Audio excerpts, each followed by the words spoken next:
demonstradores de poder. Você pode repetir isso? Vocês vão entender o que significa isso. Eu me lembro da minha mãe, uma certa ocasião ela foi ao médico. E o médico que atendia a minha mãe, ele pesava ali seus 140 quilos. E ele pega os relatórios da minha mãe, que era para ver o índice de diabetes dela, e olha para ela, e com os olhos assim bem fitados no dela, ele diz assim para ela: Dona Ruth, também do jeito que a senhora está, a senhora vai ter que perder peso. Minha mãe olhou para aquele médico e disse assim: doutor, você tem espelho?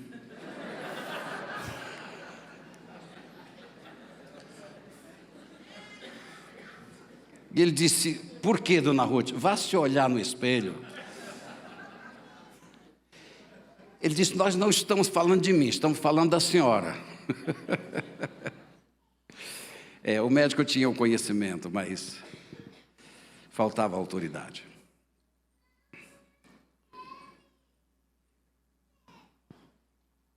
O vendedor, e aqui não sei quantos tem aqui, mas o que caracteriza o vendedor é que ele tem um produto, que ele tem que chegar e convencer as pessoas que o seu produto é o melhor.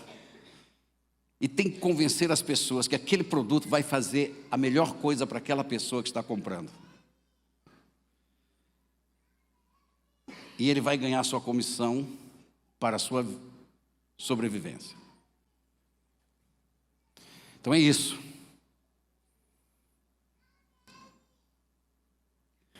Mas agora olha para mim. A pessoa vem trazer para você um shake. E ele diz: esse shake aqui eu já tomo há 1 ano. Esse shake aqui vai aumentar teus músculos. Vai melhorar seu raciocínio. E você está olhando para a pessoa, ele está vendendo aquele produto, você olha e a pessoa está... Você olha para os braços dela, você pergunta: você tem uma caneta aí para eu anotar isso aqui? Ele diz: eu esqueci a caneta. Eu te pergunto: você vai comprar esse produto? Quanto tempo mesmo o senhor usa esse produto? Olha, eu não me lembro muito bem não, mas...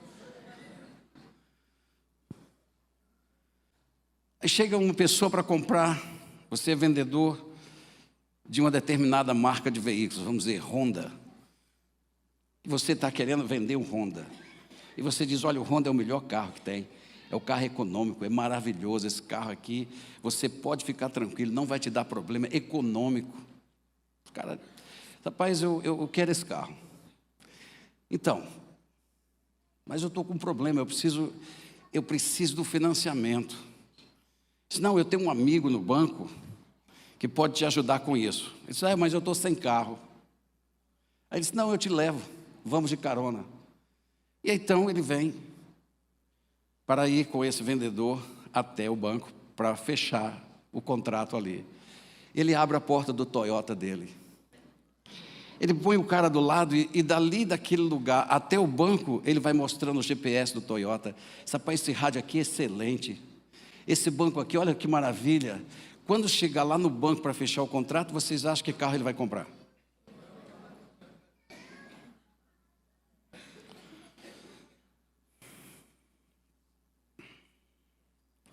Como que nós queremos que as pessoas creiam no Evangelho?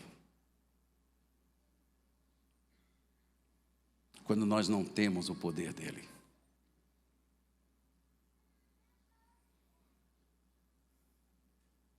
Nós queremos falar do Evangelho. Nós queremos dizer do poder do Evangelho. Nós queremos dizer que a palavra de Deus é viva e eficaz. Mas nós vivemos nas mesmas condições que os outros estão vivendo sem conhecer o Evangelho.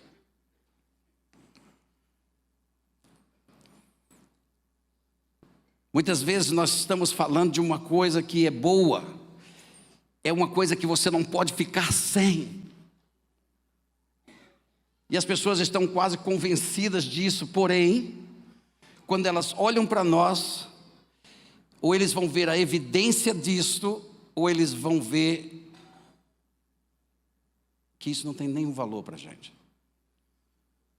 Com um certo missionário vinha na estrada, na África, e ele estava indo para uma cidade pregar para pessoas que precisavam ouvir o Evangelho de Jesus. Quando ele passa numa determinada cruzamento de uma estrada, ali estava um mendigo com uma ferida muito grande na sua perna. E ele chama um moço, vem aqui. E ele chegou ali, e ele disse assim: para onde o senhor está indo? Ele disse: estou indo para a cidade pregar o Evangelho. Ele disse: Evangelho, o que é isso? E ele começou o Evangelho de Jesus Cristo, o amor de Deus, a graça do Senhor, como Jesus nos amou, deixou o céu, veio até o mundo e deu a sua própria vida pelas pessoas. E aquele homem então foi olhando e estava recebendo aquelas palavras. E quando chegou no final, ele disse: o senhor entendeu o que é o Evangelho? Ele disse: sim. Ele disse: eu agora preciso ir porque eu estou com pressa. Eu preciso chegar lá na cidade. Ele disse: o senhor faria só uma coisinha para mim? Ele disse: pois não. Ele diz assim: o senhor poderia desenfaixar minha ferida? E conforme aquele homem foi desenfaixando aquela ferida, ela foi se tornando evidente. Ele começou a olhar, aquele estava tudo podre, era um mau cheiro, e aquele homem quis vomitar. Ele disse: olha, me perdoe, mas eu preciso ir, eu não tenho condições de ficar aqui. E aquele homem então disse: ok. Ele saiu e poucos metros adiante ele disse: ei, moço. Ele olhou para trás e disse: pois não. Ele disse: você quase me convenceu.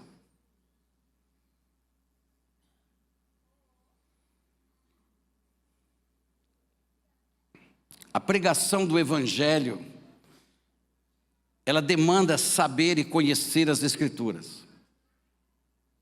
Eu não posso pregar aquilo que eu não conheço, eu não posso pregar aquilo que eu não sei. Então, a palavra de Deus, ela está aqui, ela diz a respeito de Deus, ela diz do amor de Deus, ela fala que Jesus Cristo amou, ela diz que nós temos que amar como Ele amou, ela diz que nós podemos fazer as obras que Ele fez.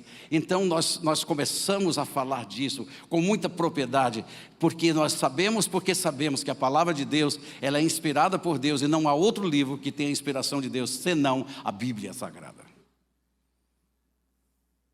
Porém, a demonstração deste poder em nossa vida demanda intimidade com Ele. Eu vou repetir.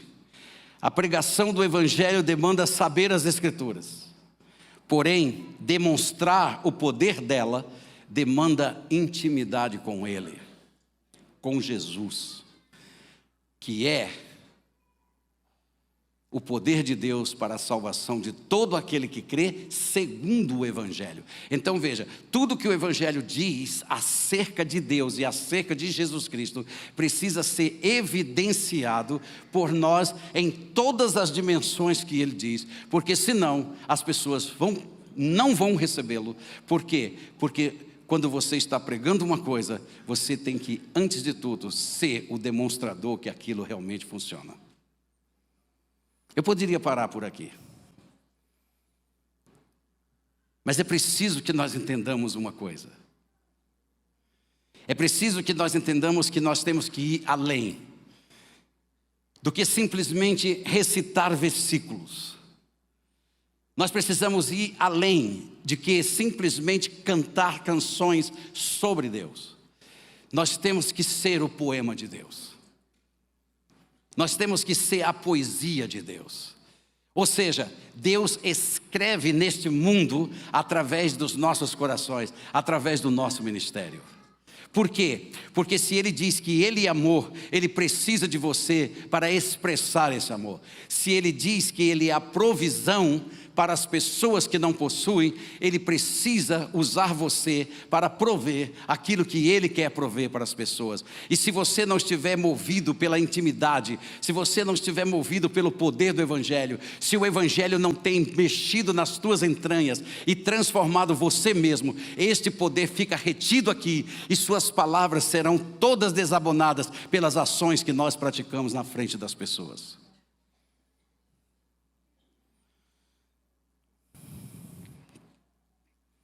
Por que é tão importante isso?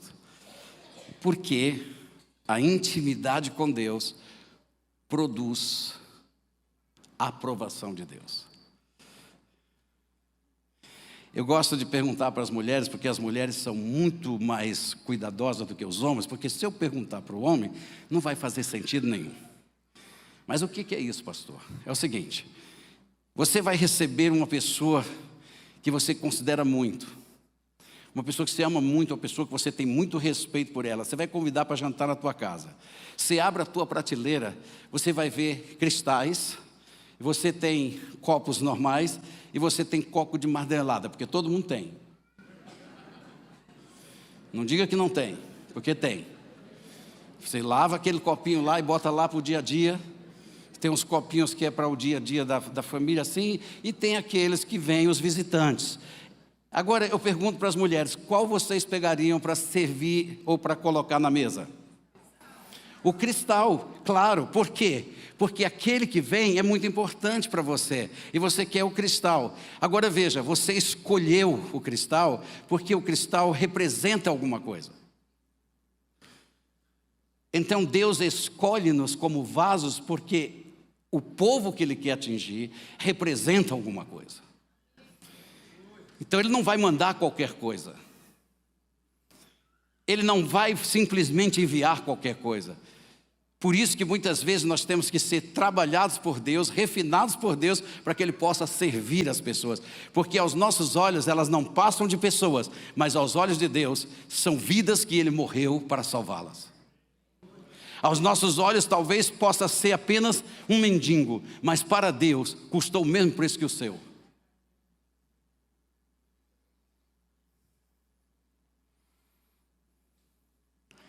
E quando Deus aprova, Ele aprova. Agora veja,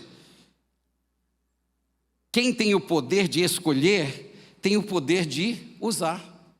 Você pode ter 10, 20, 30 copos na prateleira, mas o copo que vai ser usado é você que escolhe. E uma vez que você escolhe, olha, pode ter certeza. Aí você separou aqueles, olha lá, mulheres, você separa lá as tacinhas de cristal, você até lavou com aquele produto para não ficar nem uma manchinha. Aí está tudo bonitinho lá. Aí teu marido, que não olha para essas coisas, não sabe nem quem vem jantar à noite, ele vem correndo, ele está trocando o óleo do carro, e ele não achou uma vasilha. E agora ele vem com óleo sujo e vê aqueles cristal. Ele pega o cristal e você vai. E você, ei, para onde você vai com isso? Ele disse, eu vou trocar o óleo do carro, depois a gente lava. É mais fácil ele trocar a camisa dele do que ele trocar, porque ele vai levar uma da mulher. Ela disse, não, esse copo está reservado para as visitas, você não toca. Pode achar qualquer outra coisa. Pois bem, no dia em que nós somos separados por Deus, Satanás não pode te tocar, porque Deus separou você para a glória dEle, para a unção dEle e para o uso dEle. Nós somos santificados para Ele. Para quê? Para a demonstração do poder dEle. Olha só como é importante esta santificação. Por isso que, às vezes, irmãos, nos falta um pouco de entendimento das coisas, e porque nós não entendemos as coisas. Escute o que eu vou dizer para vocês agora. Olhe bem para mim. Olha, se nós estamos na ignorância das coisas de Deus, a incredulidade prevalece. Vou repetir. Se nós estamos em ignorância das coisas de Deus, a incredulidade prevalece. E a incredulidade, ela impede você de fazer coisas para Deus. Se estamos no conhecimento da verdade, a fé prevalece. E a fé, ela fala para a glória de Deus. Ela diz para a glória de Deus. Ela não pergunta se é assim ou se é assim. A fé não pergunta se ele subiu e se ele desceu. A fé afirma para a glória de Deus. Aleluia. Por isso nós somos santificados por Ele. E quando nós somos santificados e aprovados por Ele, a coisa fica mais bonita e mais maravilhosa. E eu quero, igreja, que vocês vejam isso. Sabe por quê? Porque o ano de 2024 será um ano tremendamente abençoado por Deus. Será um ano de vitórias para nós. Eu não estou dizendo que será um ano fácil, de berço esplêndido. Não, será um ano difícil, mas de tremendas vitórias para os que crerem na palavra de Deus. Porque nós não andamos debaixo das circunstâncias e não olhamos por vistas, nós andamos por fé. E quando a fé nos impulsiona, nós passamos por cima dos obstáculos e seremos mais que vencedores em todas as coisas que o Senhor nos colocar para vencer. Olha só como a palavra de Deus diz em Atos capítulo 2, versículo 22. Varões israelitas, atendei a estas palavras. Jesus o Nazareno, escute, varão aprovado por Deus diante de vós. Diga, varão aprovado diante de Deus e de vocês. Agora, como é que Deus aprova esse varão? Como é que Deus aprovava Jesus? Este é o meu filho amado, em quem eu me comprazo. Tudo que ele faz, eu tenho deleite, e tudo que eu peço, ele faz. Este é o aprovado por mim. E sabe como Deus aprovava Jesus? Sabe? Olha, com sinais e prodígios e milagres. Aleluia. Por isso que Jesus não tinha problema. Jesus não tinha dificuldade. Jesus tinha autoridade. Por quê? Ele dizia, ele mesmo disse, eu não faço nada e eu não digo nada, senão que eu ouça e veja o meu Pai me pedir. Uau, aleluia. Por isso a aprovação dele, porque obediência é chave para o nosso sucesso. Obediência. Então veja, ele era aprovado, então ele ia pelas ruas, ele ia para os lugares, ele sabia exatamente quando as pessoas estariam. Vocês acham que Jesus foi casualmente a Samaria? E vocês acham que Jesus chegou ali casualmente naquele poço? A Bíblia diz que antes da mulher chegar com o vaso de água, Jesus já estava lá esperando por ela. E ele sabia o que iria fazer.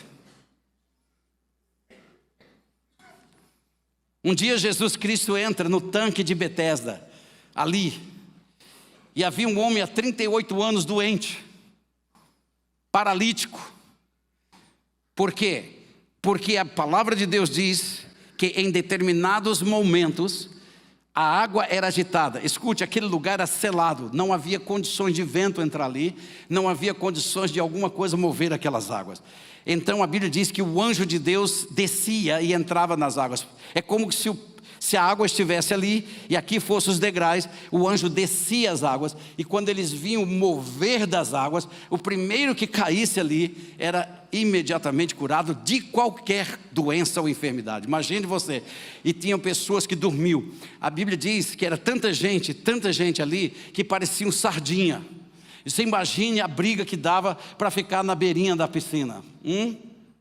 E aquele homem estava ali paralítico. Aquele homem estava ali e ninguém sequer olhava para ele, como não se olha para ninguém hoje. Falta amor, falta misericórdia. Não existe mais cortesia no coração do homem, porque o homem está mais endurecido por causa dos seus problemas do que qualquer outra coisa que você possa imaginar. São mais duros do que o diamante. Então imagine aquele homem, a frustração dele. Quando aquela água se movia, ele não podia mover o corpo. Ele ficava ali, e quantos anos ele viu pessoas, e mais pessoas, e mais pessoas, e mais pessoas, há 38 anos, só vendo pessoas saírem daquelas águas curadas, e ele ali, pedindo para alguém fazer o favor de colocá-lo ali dentro, porque ele precisava de estar naquela água. Aí, é uma vez, depois vocês têm condições, mas ninguém olhou para aquele homem.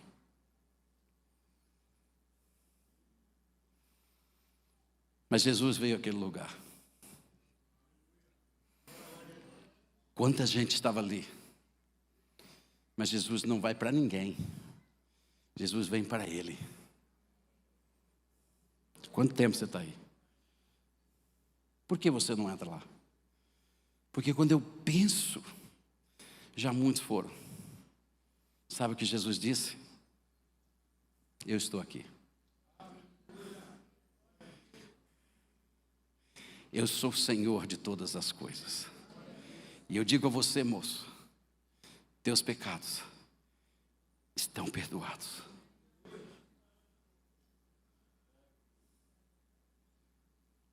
O que o senhor quer dizer com isso?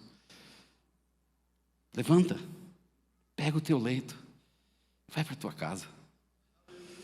E imediatamente, porque este é meu filho amado, e ele é o que ele diz que é, e todos vocês saibam que ele é aprovado por mim. E quando Jesus dá o comando, Deus realiza o comando. Deus precisa de demonstradores. Deus está precisando de alguém que dê comandos.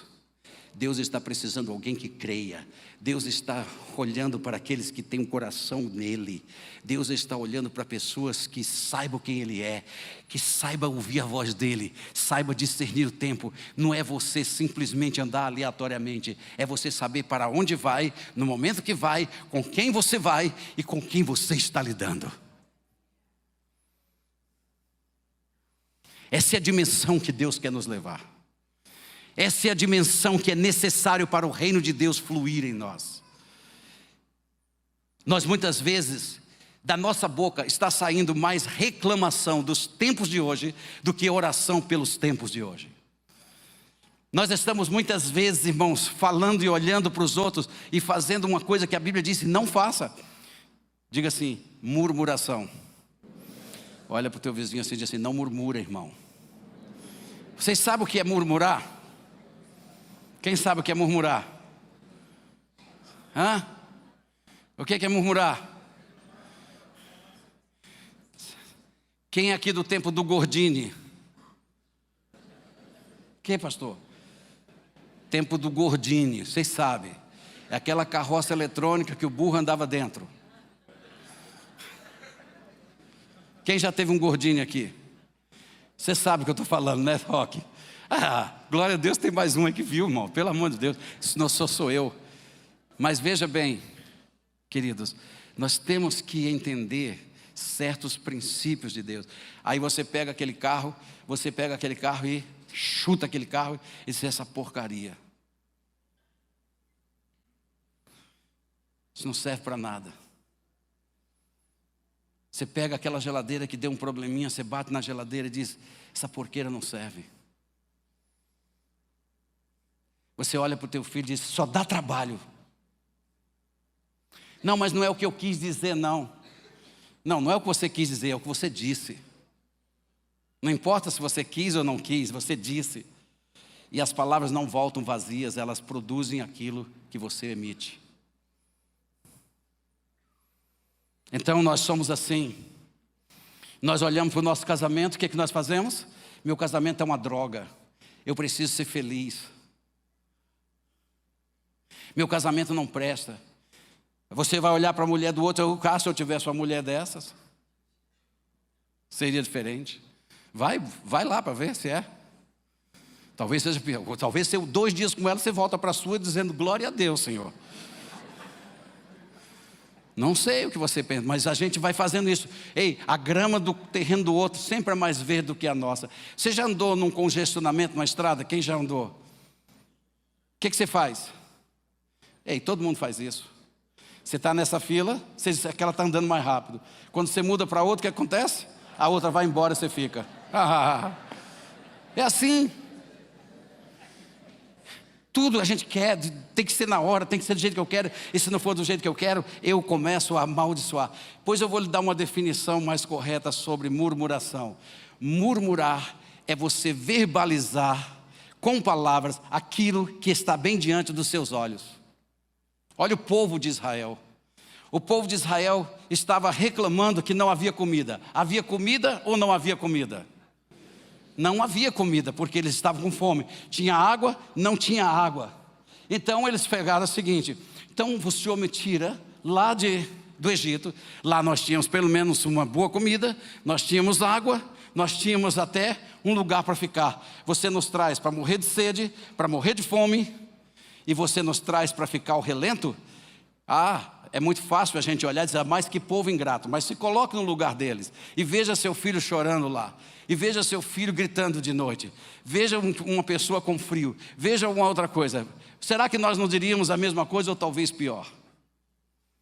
Então veja, eles começaram a verbalizar. Só que eles verbalizaram segundo os sentimentos e os sofrimentos. E sabe o que eles desejaram no coração? Vamos voltar para onde viemos. E Deus se agravou daquilo. Depois de eu ter livrado vocês, depois de eu ter trazido para vocês até aqui, depois de eu dizer que eu vou dar uma terra que emana leite e mel, vocês estão confessando isso, vocês querem voltar para aquele lugar? E Moisés foi até ameaçado de morte para que eles pudessem voltar. Murmuração abre portas para demônios. Foi por isso que as serpentes chegaram até lá. Que é simbólico de quê? Do espírito de Satanás. Sua reclamação não muda nada. Só perpetua o problema. Você está preso naquilo pela sua mentalidade. Você está preso ali por falta de gratidão a Deus. Comece a agradar a Deus e comece a agradecer a Deus, que vocês vão ver o milagre de Deus.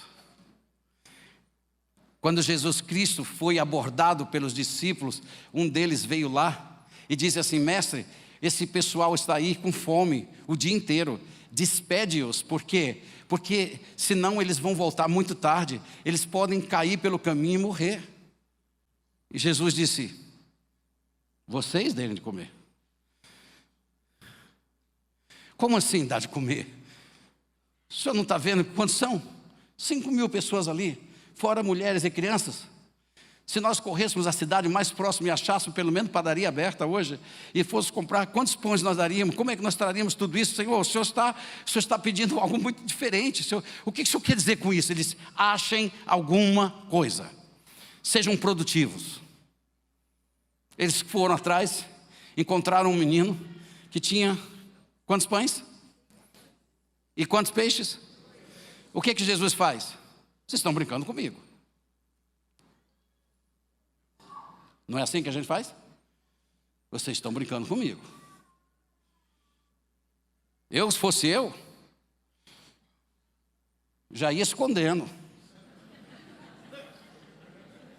Vamos atrás de outra coisa, que isso aqui é meu, garanti o meu já.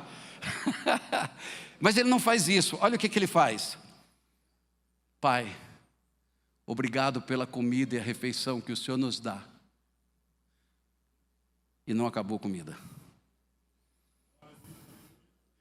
Porque quando nós damos graças a Deus e glorificamos a Deus, nós transpomos o nosso problema para a dimensão dele.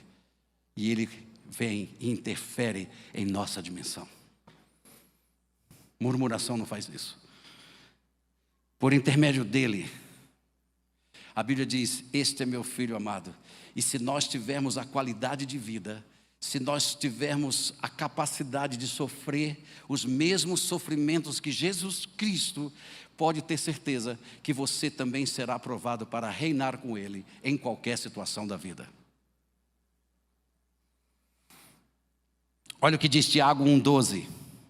Bem-aventurado o homem que suporta, diga suporta, com perseverança a provação, porque depois de ter sido aprovado, escute, depois de ter sido aprovado, você já se desaprova no começo dela.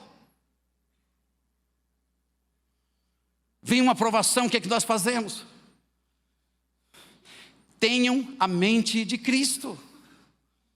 Vós tendes a mente de Cristo. Deixe a mente de Cristo tomar a sua mente, para que você seja aprovado por Deus, aleluia. Uma empresa, Ela fabricava sapatos e queria expandir seu mercado para a África. Manda um vendedor para lá. E ele foi todo entusiasmado com todas as tabelas de preço, com tudo. Ele estava dizendo, eu agora estou indo para esse lugar, vai ser bênção, vai ser maravilha. Quando ele desce do avião, a primeira pessoa que veio recepcioná-lo com os pés descalços. Ele chegou na cidade, todos com os pés descalços, a maioria descalços. Um ou outro tinha um chinelinho. Quando chegou na segunda-feira, ele mandou uma carta desesperada e disse, senhor gerente, por favor, me tira daqui, urgente, eu vou morrer de fome. Ele disse, por quê? Ninguém usa sapato aqui, quem é que vai comprar meus sapatos? Me tira daqui, manda para outro lugar, por favor. Ele disse, tá bem, nós vamos mandar, mas nós precisamos ganhar essa região. Então, um outro vendedor disse, eu vou. Tiraram aquele dali e o outro veio. E ele, na segunda-feira, depois de olhar, examinou que tudo era verdade, viu todo mundo descalço, ele disse assim, escreveu para o gerente, disse, por favor, me mande o maior número de sapatos, porque eu nunca vou ganhar dinheiro tanto na minha vida.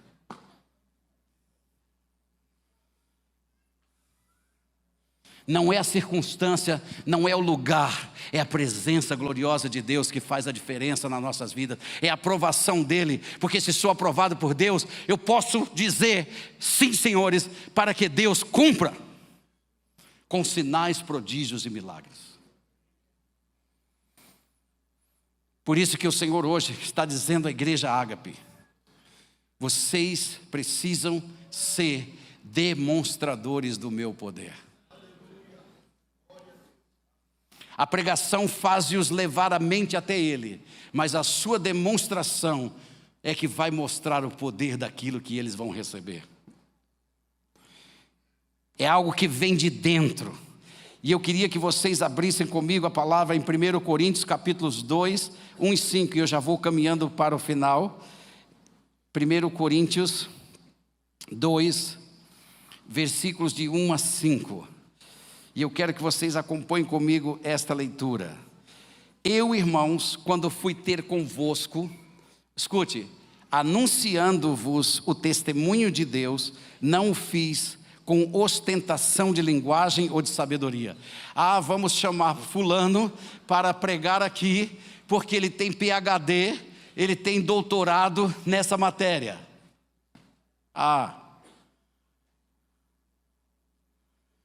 O evangelho não depende disso.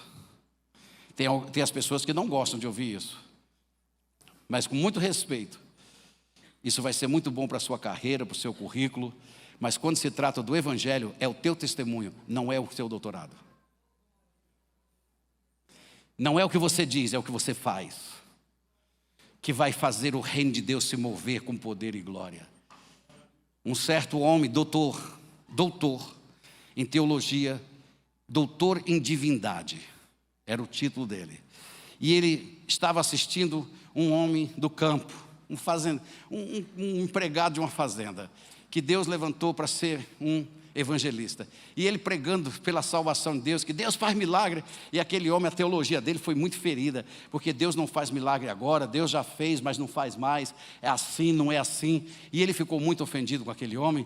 E ele diz para o homem, depois do programa, depois do culto, ele se dirige àquele pastorzinho lá, o irmão evangelista, e diz assim, rapaz, me diga uma coisa, que grau de instrução você tem? Ele disse, olha, eu não fiz nem o primário. Aí ele disse, ora, se você não fez nem um primário, que autoridade você tem para dizer essas coisas, rapaz? Você está falando um monte de besteira. Eu tenho um doutorado, sou doutor em divindade. E aquele homem foi ficando meio irritado, o evangelista. E ele disse, porque eu que sou autoridade, estou dizendo para você, você não pode ensinar isso, você não pode ensinar aquilo. Aí ele disse assim, olha aqui, rapaz, deixa eu fazer uma pergunta para o senhor, sou doutor. Me diga uma coisa, por que é que cabra faz a fezes com bolinha? Ele disse, eu vou saber disso, rapaz. E ele disse, então com muito respeito, senhor doutor, se você não entende nem de fezes de cabra, você vai entender do que você está dizendo?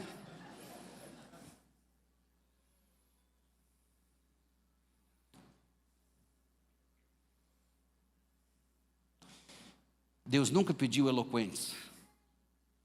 Deus pediu corações sinceros.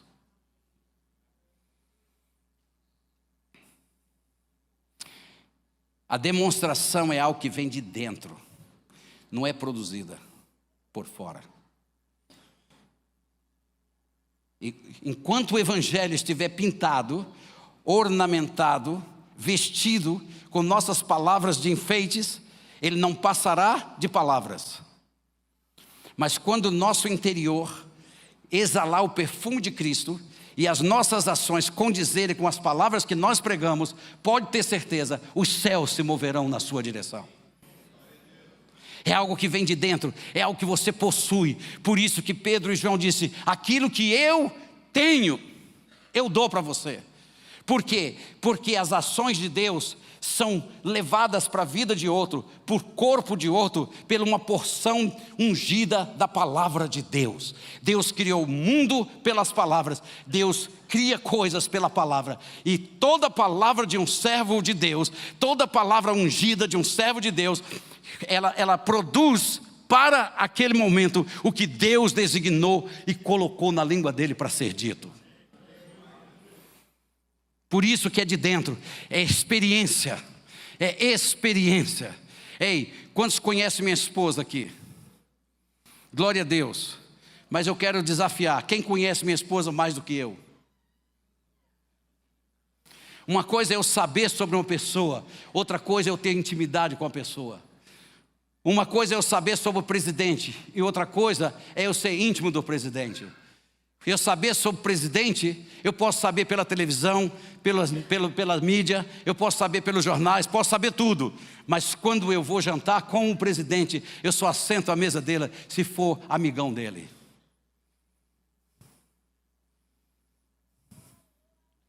É algo que vem de dentro, diga, algo que vem de dentro. E aonde está o reino de Deus? Dentro. Vem desse poder.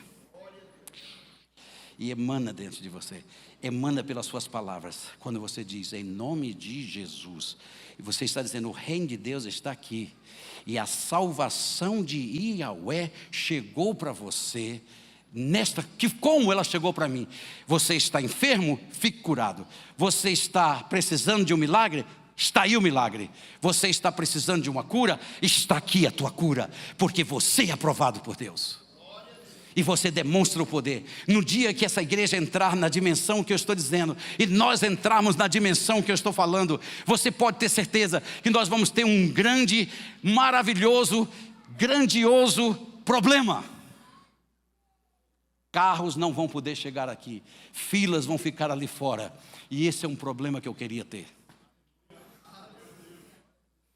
Digo para vocês, eu queria ter esse problema. Estou pedindo por esse problema. Nós vamos precisar comprar o terreno daqui de trás. E ele está vindo, para a honra e glória de Deus, ele vai vir, porque é tempo do Senhor. Por quê? Porque nós precisamos construir uma igreja para acolher 10 mil pessoas aqui. Mas pastor, ainda está sobrando lugar. Eu não olho para o lugar, eu olho para o que Deus tem para nós. Ah, mas pastor, quando é que nós vamos ganhar dinheiro para isso? Como é que nós vamos pagar isso aí? Eu não olho para a conta do banco, eu olho para aquele que é dono do banco. E nós vamos ter, sim senhores, porque Deus vai mandar, Deus vai encher esse lugar da sua glória, aleluia. É algo que é manifesto, diga manifesto. Manifesto é diferente daquilo que é mostrado. Você pode se amostrar como servo de Deus, mas quando você é manifesto como servo de Deus, é o Espírito Santo que está no controle. Porque é Ele que se manifesta. É o que é manifesto, vem de dentro, sai por você, você é apenas o instrumento. É algo que é exibido. Foi isso que Paulo disse, porque decidi nada saber. Escute, igreja, vocês querem chegar nesse momento? Então decida-se hoje, como Paulo decidiu, porque eu decidi nada saber entre vós, senão a Jesus Cristo e este crucificado. Ele é o poder de Deus para a salvação de todas as pessoas.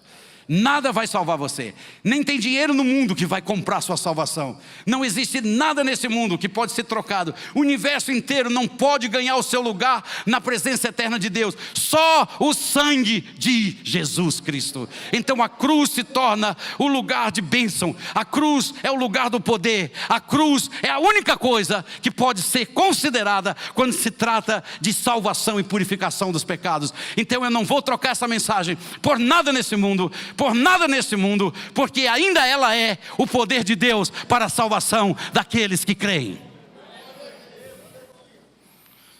E para isso você e eu precisa-se. Primeira coisa, quem quer essa qualidade de vida? E tem alguns que não querem. Deixa eu perguntar de novo. Peguei você dormindo. Desperta, ó tu que dormes. Deixa eu perguntar de novo. Quem gostaria de ser um demonstrador do Evangelho?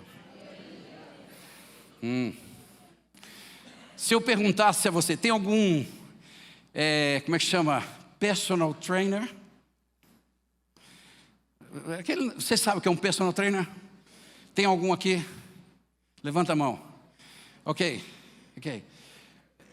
Me diz uma coisa, você está lá com o teu cliente. Quem manda fazer o quê? É você ou é ele? E se ele não fizer? Vai perder o campeonato, vai ou não vai? Então lá, o personal trainer, às vezes eu fico lá olhando, às vezes vou na academia, vejo um personal trainer, eu fico com pena do coitado que está fazendo lá. Irmãos, ele fica lá do lado, ó, só aqui, mais um.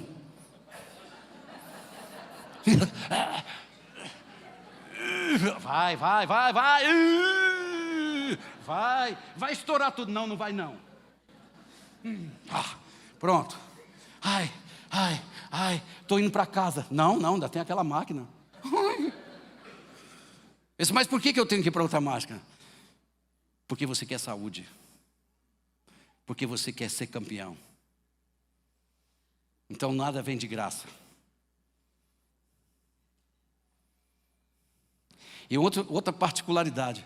Fica de pé, meu irmão em Cristo. Eu não estou fazendo propaganda sua não. Mas se alguém quiser, pode ver. Olha, irmãos. Qual é a particularidade desse irmãozinho aí? Irmãos, olha ali os braços dele. Eu estou quase emprestando os braços dele para usar como pernas. Olha lá. Agora você imagina, irmãos. Eu e ele vamos concorrer para pegar alguém para fazer um personal trainer. Com quem você acha que você contrataria? Eu ou ele? Sejam fiéis, sinceros. Eu ou ele? Quantos contratariam ele? Ei, por quê, hein? Está na cara. Obrigado, querido. Depois você reparte a comissão comigo. Brincadeira. Você não vai chegar a essa qualidade de vida se vocês não fizerem 3 coisas, pelo menos. Porque as pessoas têm uma desculpa. Se eu sou fraco, pastor, eu não chego lá. Mas eu quero te dizer uma coisa hoje que Paulo disse. E foi em fraqueza. Veja, em fraqueza. Temor e grande temor que eu estive entre vós. Temor e tremor. Na minha fraqueza, Deus aperfeiçoa a grandeza e o poder dele. A minha palavra e a minha pregação, veja, não consistiram em linguagem persuasiva de sabedoria, mas em demonstração do Espírito e do poder que ele tem. Aleluia. E para isso, nós precisamos entender uma coisa. Se você quer esta qualidade de vida, e você realmente deseja ter isso na tua vida, e você ser um vaso útil nas mãos do seu mestre, que te chamou com um chamado grande de poder e amor, você vai ter que entender 3 coisas. Primeiro, que você vai ter uma vida de oração constante.